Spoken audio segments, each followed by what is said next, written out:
नमस्कार दोस्तों, इस समय कांटे की टक्कर जो है दूसरे फेज के चुनाव में हो रही है और हर कोई अपनी जीत का दावा कर रहे हैं, चाहे वो भारतीय जनता पार्टी हो, कांग्रेस हो या फिर समाजवादी पार्टी या गठबंधन। बहुजन समाज पार्टी का भी कहना है कि नहीं, हम लोग पूरी ताकत से चुनाव लड़ रहे हैं और आप इस बार देखिएगा उत्तर प्रदेश की तस्वीर कुछ अलग होगी। हमारे साथ इस समय भारतीय जनता पार्टी के राष्ट्रीय कोषाध्यक्ष राजेश अग्रवाल जी हैं, जो कि बरेली से जो है बरेली से लगातार 9 बार विधायक रहे हैं। इस बार उन्होंने चुनाव न लड़ने का फैसला किया, वो हमारे साथ जुड़ गए। राजेश जी,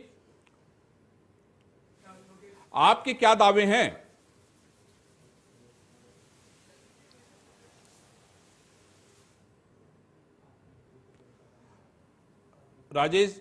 राजेश अग्रवाल जी से मेरी बातचीत नहीं हो पा रही है। हम लोग एक बार फिर से कनेक्ट करने की कोशिश करते हैं, लेकिन मैं आपको ये बताना चाहता हूं कि इस बार यानी सेकेंड फेज का जो चुनाव हो रहा है वो कितनी कांटे की लड़ाई हो रही है गठबंधन में और भारतीय जनता पार्टी और उनकी सहयोगी पार्टियों में। मैं आपको बता दूं कि 55 विधानसभा की सीटें जो है उसके लिए अलग अलग प्रत्याशी, बड़े बड़े लोग जो है अपने आप भाग्य आजमा रहे हैं। मैं आपको कुछ प्रमुख लोगों के नाम बताना चाहता हूं। उसमें हैं धर्म सिंह सैनी, आजम खान जो कि जेल से चुनाव लड़ रहे हैं, कमाल अख्तर, महबूब अली, आजम खान के बेटे स्वार से चुनाव में अपनी किस्मत आजमा रहे हैं। उसके अलावा मैं आपको बता दूं कि पिछली बार की जो गणित थी उस गणित के हिसाब से भारतीय जनता पार्टी 20 थी, लेकिन इस बार लड़ाई बड़ी रोचक है और इस बार यहां से जो भी पार्टी चुनाव में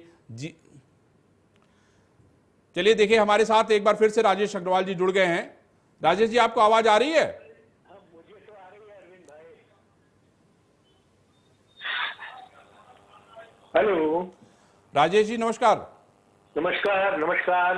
राजेश जी, आपके क्या दावे हैं इस बार? लोग तो बहुत बड़े बड़े दावे कर रहे हैं कि नहीं, अब हमारी सरकार जो बनने जा रही है हम लोग तो इस बार 400 पार करेंगे।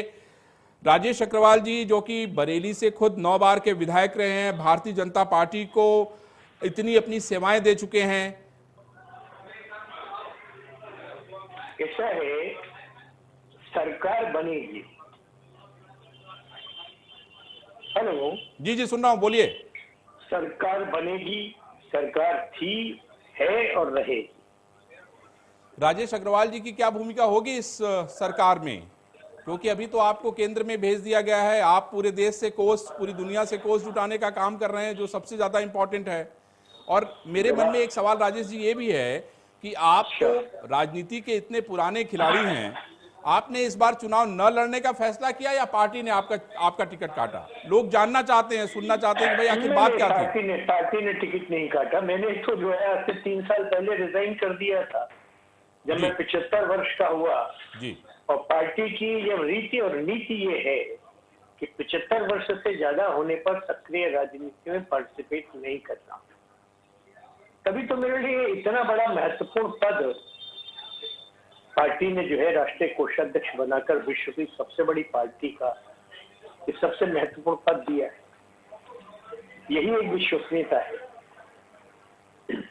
तो मन में मतलब आपकी तरफ से ये प्रस्ताव था कि भाई अब मैं 75 साल का हो गया हूं और पार्टी ने जो लकीर खींची है, जो लाइन बनाई है, उसका आप पालन करेंगे।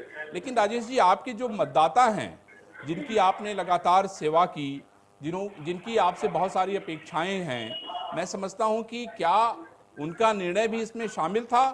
क्योंकि मैंने इधर 2 दौरे किए वहां आपके बरेली में और लोगों की ये अपेक्षा थी, इच्छा थी कि नहीं, राजेश अग्रवाल जी इस बार भी चुनाव लड़ेंगे।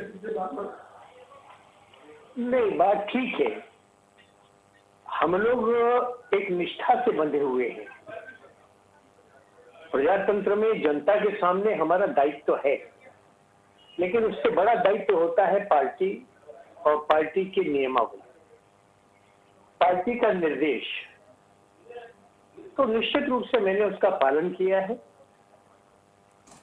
लेकिन राजेश जी, जनता कहां जाएगी? देखिए जनता ने आपको जनार्दन बनाया।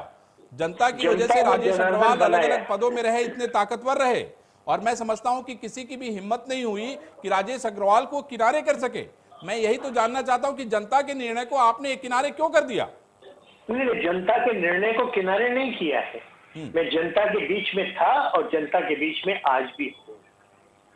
मैं आज भी उसी निष्ठा के साथ, इतनी प्रामाणिकता के साथ अपने सब लोगों के बीच में कार्यरत हूं। तो राजेश जी, अब तो यहाँ से कोई नया विधायक चुन के जाएगा, उनकी जो बातें होंगी, जिनका आपसे लगाव होगा, जिन्होंने पिछले समझ लीजिए कि 45 साल 40 साल से जो आपके लिए खड़े रहते थे, लड़ते थे, आपसे आपसे लड़ते थे, दूसरी पार्टियों से लड़ते थे, तो मैं आपसे समझना चाहता हूं कि वो अपनी फरियाद लेके, क्योंकि अब तो आप दिल्ली बैठ रहे हैं, मुझे पता चला कि जब से पार्टी ने टिकट घोषित किया तब से आप दिल्ली थे।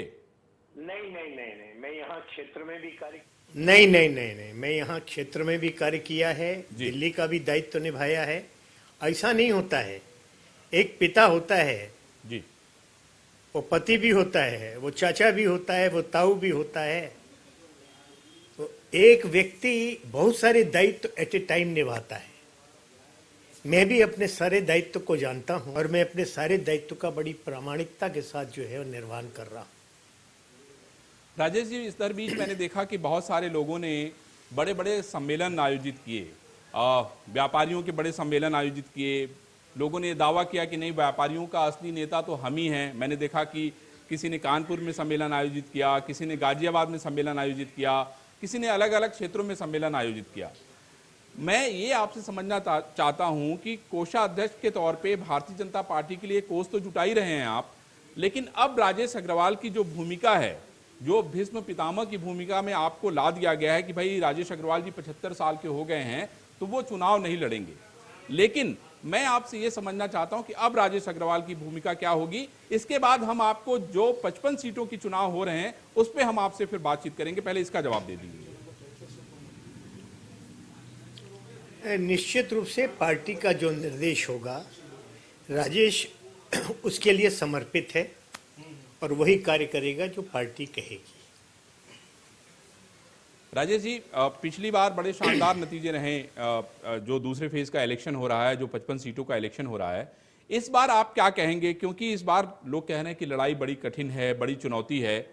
आपको क्या लगता है, खास तौर पे सहारनपुर में, रामपुर में, आपके यहाँ बरेली में, आप देखिए कि कितने सारे लोग बदल गए, कितने सारे लोगों ने दल बदल लिया, कितने सारे लोगों ने अपने दिल बदल लिए। आपके एक पुराने साथी धर्म सिंह सैनी जी थे, कंधे से कंधा मिलाकर उन्होंने 5 साल आपके साथ यात्रा की, बाद में उन्होंने दल भी बदला और दिल भी बदल लिया।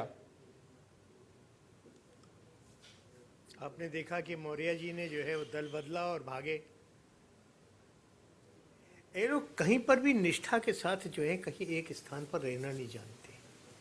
भारतीय जनता पार्टी ही एक ऐसी पार्टी है जहां पर प्रामाणिकता के साथ आदमी कार्य करता है।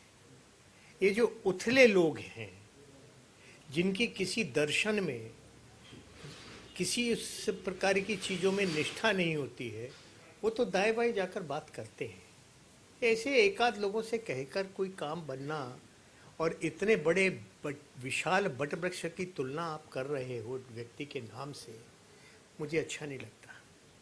भारतीय लेकिन राजेश जी, हम लोग को इस बात को भी समझना चाहिए। देखिए, आपकी पार्टी, ये भी समझना चाहता हूं आप लोगों से कि भाई आप लोग तो ही तो उनको लेके वापस आए थे। मुझे याद है जिस समय 2017 के चुनाव हो रहे थे, किस तरीके से होड़ लगी थी। मुझे याद है जब स्वामी प्रसाद मौर्य ने ज्वाइन किया था, कितने बड़े बड़े भाषण दिए थे उन्होंने, और आज जब उन्होंने छोड़ा तब भी बड़े बड़े भाषण दिए। तो ऐसे लोगों को पार्टियां क्यों नहीं समझ पाती हैं? क्यों नहीं उनके चरित्र को, उनके विचार को, उनकी थॉट को क्यों नहीं समझ पाती हैं? नहीं, थॉट उनका है ही नहीं जो समझ पाए। कभी कभी आपको इस प्रकार के लोगों की आवश्यकता पड़ती है। और व्यक्ति जो है राजनीति में जो है ये उतार चढ़ाव चलते हैं, ये उसका एक मैं समझता हूँ आवश्यक अंग है। भारतीय जनता पार्टी भी उससे अछूती नहीं हो पाती। ऐसे लोग आते हैं और जाते हैं और किनारे होकर दूसरी तरफ निकल जाते हैं, जिनका कोई भविष्य नहीं होता है। इस बार भी राजेश जी बहुत सारे नए नए लोग आपके यहाँ आए हैं, देखना होगा कि भाई वो आपके साथ कितने दिन यात्रा करते हैं। राजेश जी, मैं एक एक विधानसभा पे चलते हैं। जैसे आपकी विधानसभा की अगर हम बात करें तो आप क्या उम्मीद करते हैं? पिछली बार के नतीजे दोहराए जाएंगे या कहीं कहीं चुनौतियां भी हैं? देखिए, मैं तो सिर्फ एक ही चीज कहूंगा जी, कि हर वो नतीजा दोहराया जाएगा जो भारतीय जनता पार्टी विश्वसनीयता से जुड़ा हुआ है। हमने सरकार में थे, सरकार में हैं ठीक। और आगे आने वाले समय में भी हम सरकार बनाएंगे। चलिए राजेश जी, हम उम्मीद करेंगे कि आप जिस विचारधारा के साथ, जिस जोश के साथ आपने इतनी लंबी राजनीति की है और जिस विचार को अभी भी आप रखते हैं, मैं देखता हूं कि उसमें जमीन से जुड़ाव है, उसमें आप कहीं ना कहीं एक ओजस्वी बातें कहने से नहीं चूकते हैं, अपनी बात कहने से नहीं चूकते हैं, चाहे वो किसी भी फोरम पे हैं। हम उम्मीद करेंगे कि आपकी जो ये विशेषता है वो बनी रहेगी और आपकी पार्टी भी उसका उपयोग करेगी, उसका फायदा उठाएगी। आपने इंडिया न्यूज से बात की, उसके लिए बहुत धन्यवाद।